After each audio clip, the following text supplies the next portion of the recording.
தன்னோட உடல் உறுப்புகளால இறந்து போற சில அனிமல்ஸ் பத்தி தான் இந்த ஒரு வீடியோல பார்க்க போறோம். இந்த வீடியோ பாக்குற நீங்க ஏதாவது ஒரு விஷயத்த புதுசா கத்துப்பீங்க.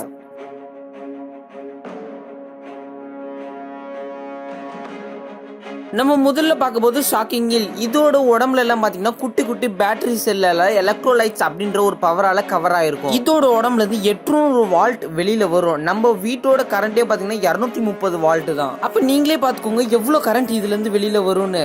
இதோட கரண்ட் இது வெளியில அனுப்புறப்ப மத்த அனிமல்ஸ்க்கு தான் தொந்தரவா இருக்கும்.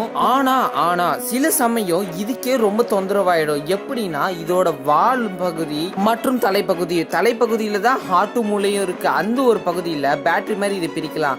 அதோட மண்டையில பிளஸ் ஆகும், வாலோட பகுதியில மைனஸ் ஆகும் இருக்கும். இது ரெண்டும் ஒரே நேரத்துல மேட்ச் பண்றப்ப இதோட கரண்ட் செம ஷாக் ஆகி இதே இறந்து போறதுக்கு சம வாய்ப்பு இருக்கு. அதனால எலக்ட்ரிக்கில் அடிக்கடி சில நேரத்துல கரையில இந்த குளத்துல எல்லாம் ஒதுங்கி கிடக்கும். தப்பி தவறி கூட இது எங்கேயுமே தொற்றாதீங்க. நம்ம ரெண்டாவது பார்க்க போறது எலிகள் மூலமா வர டெய்ல் டெத். அதாவது ஒரு எலி 12 குட்டியை போடும். அந்த 12 குட்டி கிட்டத்தட்ட 144 குட்டியை போடும். அப்புறம் இந்த 144 குட்டியும் கிட்டத்தட்ட 12 போட்டுச்சுன்னா கிட்டத்தட்ட 15,000 குட்டிகள் உருவாகும். இது எல்லாமே பாத்தீங்கன்னா ஏதாவது சந்துலியோ புந்துலியோ தான் வாழும். அந்த ஒரு நேரத்துல எல்லா எலியும் ஒரே நேரத்துல பக்கத்துல இருக்கிறப்ப அதோட வாளுகள் சுருண்டு மாட்டிக்கு ஒரே இடத்துல கொஞ்ச நாள் இருந்து அதுக்கு சாப்பாடு தண்ணி அது மாதிரி எந்த உணவும் கிடைக்காம சீக்கிரமாவே இந்த எலிகள் இறந்து போயிடும். இதுதான் டெய்ல் டெத் அப்படின்றாங்க. ஒரு வாளால வர அதோட பிரச்சனைகள். இது எலிகள் மட்டும் இல்லாம பாம்புகளுக்கும் வரும். பாம்புகள் தன்னோட சுயநினைவு நர்வஸ் நரம்ப விட்டுட்டா இந்த மாதிரி பிரச்சனைகள் பாம்புக்கும் வருமா? கேட்கறதுக்கு ரொம்ப ஆச்சரியமா இருக்குல்ல. நான் படிக்கிறப்ப இப்படிதான் சம ஆச்சரியமா இருந்தது. பாம்புகளோட நரம்புகள் சுய நினைவை இருக்கிறப்ப இது மாதிரி பிரச்சனைகள் வருமா? இதே மாதிரி ஸ்பேஸ் ரிசர்ச்ல பாம்பை இப்படி பண்ணிருக்காங்க. அப்ப பாம்போட எலும்புகள்ல இருக்கிற நரம்புகள் எல்லாமே சுயநிலவு இருந்து போய் அதுகள் அப்படியே சுருண்டி ஒரு அதாவது ஒரு முடிச்சு மாதிரி போட்டு அதே தானே இறந்துச்சு. நம்ம மூணாவது பார்க்க போறது நெயில் டெத். அதாவது சில அனிமல்ஸ்க்கு நகங்கள் எக்கச்சக்கமா வளரும். உதாரணத்துக்கு மாட்டோட கொம்பு, சில காளைகளோட கொம்பு அது மேலேயே சில நேரத்துல மாட்டிக்கும், சில நேரத்துல கண்ணில் குத்திடும். அதே மாதிரி இந்த கழுதை அந்த குதிரைக்கெல்லாம் எப்படி நம்ம நகம் வெட்டுறோமோ அதே மாதிரி அதுகளோட நகமும் யாராவது வெட்டி விடணும்.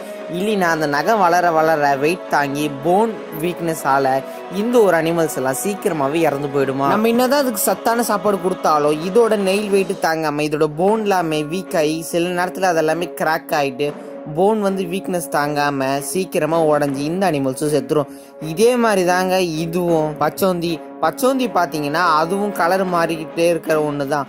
ஆனா இதுவும் சில நேரத்துல நெயில்ஸ் அதிகமா வளர்ந்து அப்படியே சுருங்கி எலும்பு கூட அதே இடத்துல இறந்துருமா. அதே மாதிரி தாங்க முதலையும். இதுல வேற மாதிரி இருக்குமா. ஆனா முதல்ல வெளியில இறந்து போவாதான், தண்ணிக்குள்ளேயே இறந்து போயிடுமா. அதை கண்டுபிடிச்சி எடுக்கிறதுக்குள்ள ரொம்ப கஷ்டமா. அப்ப ஜூல இருக்கிற அனிமல்ஸ் எல்லாமே நல்லபடியா பத்திரமா பார்த்துருப்பாங்கல்ல. நம்ம நாலாவதா பார்க்க போறது ரெட் பக். இந்த ஒரு ரெட் பக் பாத்தீங்கன்னா சைனால அதிகமா இருக்கும். இதோட மேல் தோல் பாத்தீங்கன்னா நல்லா கட்டையா உருட்டையா இருக்கும். உள்ளு பாத்தீங்கன்னா ரொம்ப சாஃப்டா இருக்கும். இது பாத்தீங்கன்னா எந்த மனிதர்களுக்கும் மற்றும் விலங்குகளுக்கும் எந்த ஒரு பாதிப்பையுமே தராதான். ஆனா இது குட்டிகள் போடுறப்ப கிட்டத்தட்ட எக்கச்சக்கமான குட்டி வரும். இது குட்டி போடுற நேரத்துல ஜாஸ்மின் டோரா அப்படின்ற ஒரு பழத்தை கூட்டு வந்துருமா. அந்த ஒரு பழத்தை இது மேல நல்லா பூசிக்குமா. அப்புறம் இது இறந்த பிறகு இதோட குட்டிகள் அம்மாவை அப்படியே சாப்பிட்டுருமா. கேக்குறப்ப செம வியர்டாவும் இதெல்லாமாடா அப்படின்னு சொல்றப்ப ஒரு மாதிரி தானே இருக்கு. ஆனா இதுக்கு பின்னாடி ஒரு பெரிய காரணமே இருக்கு. அம்மா பூச்சி இறந்த பிறகு அம்மாவை சாப்பிட்ட பிறகு அதுல நிறைய ப்ரோட்டீன்ஸ் இருக்கு. அது மூலமா குழந்தை பூச்சிங்க எல்லாருக்குமே நிறைய ஒரு பவர் அண்ட் ஸ்ட்ரென்த் மொரட்டான தோல் கிடைக்குமா. நம்ம அஞ்சாவது பார்க்க போது ஃபிளிப்பிங் டெத். அதாவது ஆமைகள் எப்பயுமே பொறுமையா தான் நவரும். அதே மாதிரி அதுக்கு மேல ஓடு இருக்கும்.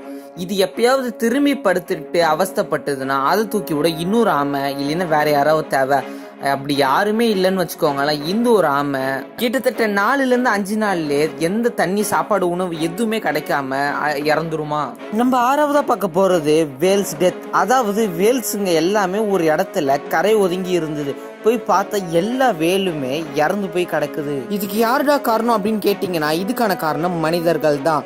இது மட்டும் இல்லாம ஒரு வேலோட சத்தம் எவ்வளவு இருக்கும் தெரியுமா? கிட்டத்தட்ட 174 dB. ஒரு ஜெட்டோட சவுண்டே பாத்தீங்கன்னா கிட்டத்தட்ட 140 dB தான். ஆனா ஒரு வேலோட சவுண்ட் பாத்தீங்கன்னா கிட்டத்தட்ட 174. அவ்வளவு சத்தத்தை கத்தி தான் ஒரு சிக்னலா அது வெளியிடுமாங்க. இந்த ஒரு சவுண்டை ஒரு சிக்னலா வச்சு அதோட நிறைய வேட்களுக்கு நிறைய ஒரு சிக்னல் அனுப்பும்.